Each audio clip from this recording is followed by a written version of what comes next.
transparency has been achieved. This is a good time, after a decade, from the day the first RTI query was made in Pune, I think on 12th October, to the CIC, which is as of yesterday, 2,22,301 questions old.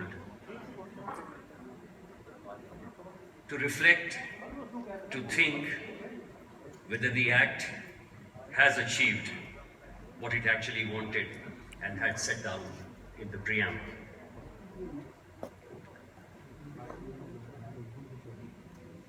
The Sunshine legislation, as it was enacted 10 years back, had tremendous potential and realized it to quite an extent, I would think. Though after 10 years there have been differing interpretations. There are primarily three stakeholders. One, the public authority. Second, the public civil society groups. And third, the CIC. But let me flag three issues pointed out by Madhav Menon in this outstanding lecture which he gave some time back, in which he said that the Act not only envisaged the information commissioners providing information from the public authority to the public, but also it was meant an assessment to see whether it does lead to good governance, it does lead to transparency. Let me tell you that there are doubts which come to one's mind if you're dealing with authorities which are dealing directly with the public. I deal with the municipal corporation, and when somebody asks about a particular illegal construction, there are a series of answers which can be given. Yes, it is booked. Yes, it is sealed. But demolishing, we don't know. So when the person asks, what do I do with this information? The public authority says, have fun. The second important thing which Sri Vajat Habibullah Sahab brought about was the use of not only 4.1b but also C and D, where it is incumbent upon the public authority to say or give the reason to the affected person of its administrative or policy decision.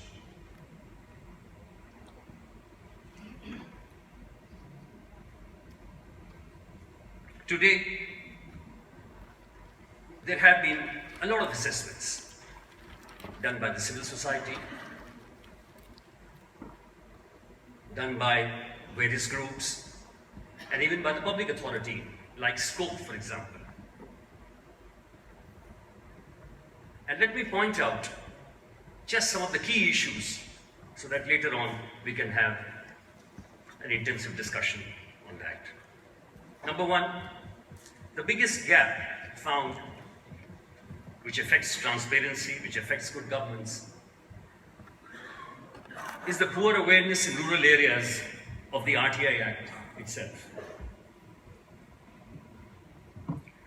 If a large section is kept out of the ambit because of its ignorance, because of its inability to participate, it means that we have to travel a long distance ahead. In fact, the PricewaterhouseCoopers Group had done an assessment, 2009 or 2006, as you're aware, that most of the issues or queries which people had in these areas were about the Gram Sabha land, allotment Indira Awas Yojana, Panchayat funds, Gramin Sadak Yojana, etc., etc. Today, there are some encouraging trends. Some of the public authorities like the Coal India are now facing questions on land acquired, compensation given, jobs given, memorandum of understanding with the people who had given land in the 80s and the 90s, and the subsequent implementation of that. These are encouraging trends. But to bring more and more rural area in the ambit, there are some very heartening trends also done by some of the state governments like Bihar government, facilitation centers, etc. Certainly more needs to be done in this area, and this is one of the biggest gaps that one needs to point out. Second, we oft talked about the grievance redressal mechanism. Personally, I have no problems with it. There is still time in this country when people would like to know more about space technology, what kind of rockets we use as boosters, or whether there is water on Mars. It's still about the stomach, the hearth, and job. And if the grievance redressal mechanism is through the RTI, why not? If your own system is not working. In fact, if you see some of the questions and do a proper analysis, as it has been talked about, you'll be able to know which are the key areas which need to be given attention to by the public authority, and you'll be able to rationalize the system so that lesser questions are asked later. Another point, time and again, which has been talked about, 41B. Just to flag the issue, despite the DOPT circular of 2013, only 667 ministries or departments posted their mandatory disclosures under 41B. We've already had a discussion in the last session as to it is incumbent upon whom, whether it's the DOPT, whether it's the CIC, as to what should be done about it. We'll discuss this. 41A, digitization. First, personally, I don't think digitization is the panacea for all ills. It's certainly a work in progress. It's certainly a good thing to achieve. But there has to be a seamless blending of the digitization program with the facilitation of the RTI queries and answer. You'll be surprised to know that after online registration, many a times when the appellants are coming before the commission and they're complaining of delay, the reason given is online registration. Because if the online registration has been done in the Ministry of Health, the RTI is received like a shot over there, but to reach the CGHS, that is not there, it's taking a long, long time. Hence, first is the reach of the digitization, and second is merging and marrying the process of digitization with the facilitating of the RTI queries and answers. Next point, which I'd like to flag, is the delay. Various public authorities have created a plethora of PIOs. And the way the questions are answered, they keep floating from one to the other. The coordination is poor and is leading to tremendous delay. Many a times you feel if that question could have been fielded by any outsider even, it could have been answered in 4 hours. But it goes through the whole process. This is sad. It's still a work in progress. One of the biggest examples in the MCD, where after trifurcation, they are still battling with these woes and trying to bring about a seamless web to give these answers efficiently, despite the digitization and things like that. First appellate authority. There are very serious issues. The first appellate authority seem to have abdicated their role in over 60% of the cases. No speaking order. Orders not relevant or germane to the issues raised in the case. And since they are out of the ambit of being punished, they are ruling the roost. These are some of the issues which need to be addressed. And they have to be addressed at the level of Government of India. There is also, time and again, the matter of training of the PIOs and the first level authorities. No amount of training would help if the right officer or the right PIO is not posted.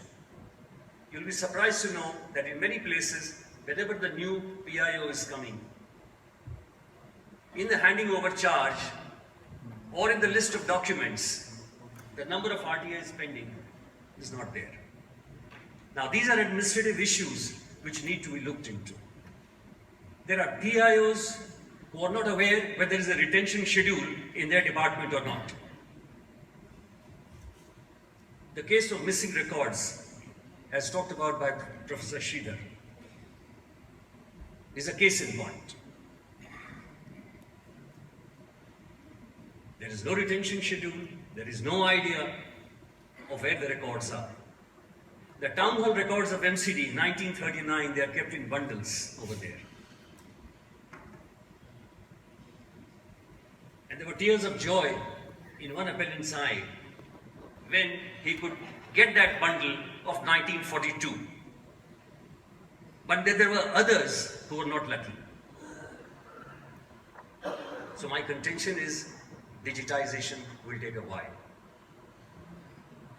Before that, the PIOs, the public authorities have to really gear themselves up and see at least the record management gets the attention it deserves. From the public authority side, we've already heard their contention.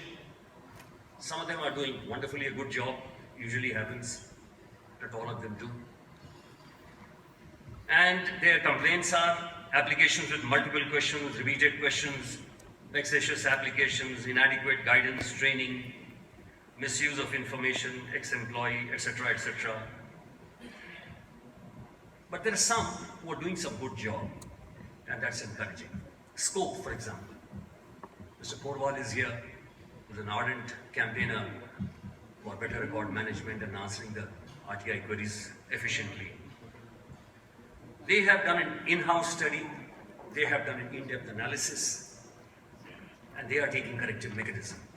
Such efforts are laudable, and why I'm saying it, because they've also offered the public authorities from various hues and various departments, and offered to run training courses for them for 3 to 5 days. This is something which needs to be looked into, and this option should also be, this offer should also be accepted by the other public authorities. Now, very briefly, since a lot of you will ultimately defer to it, the pendency of cases in the CIC. We are at 34,992, down from the 39 or 40,000 which was referred to in the papers some time back. Who are the big guzzlers? The Ministry of Defense, for example, has 4,182 cases. Railways, and we had a discussion the other day with Mr. Basant Seth, 3,056, where he was saying that most of them relate to complaints. CBDT, 1185, Mr. Jain. DOPT, 1476. MCD, 1,142. And HRD, around 1,700. Now, these are the bulk areas where we are having a pendency and where we really need to run, not walk. Number of cases registered and disposed. As I said, the total now of the CIC is 2,22,105 till yesterday. This year the registration has been till now 17,987 and the disposal is 19,412. We expect a disposal of around 22,000 this year, which is the normal figure. And if we get the full complement, we should be able to dispose of at least the numbers which are being registered that year. So we'll be a little positive, but we need to do a lot about the pendency for which various devices are being thought of, along with clubbing, etc., etc.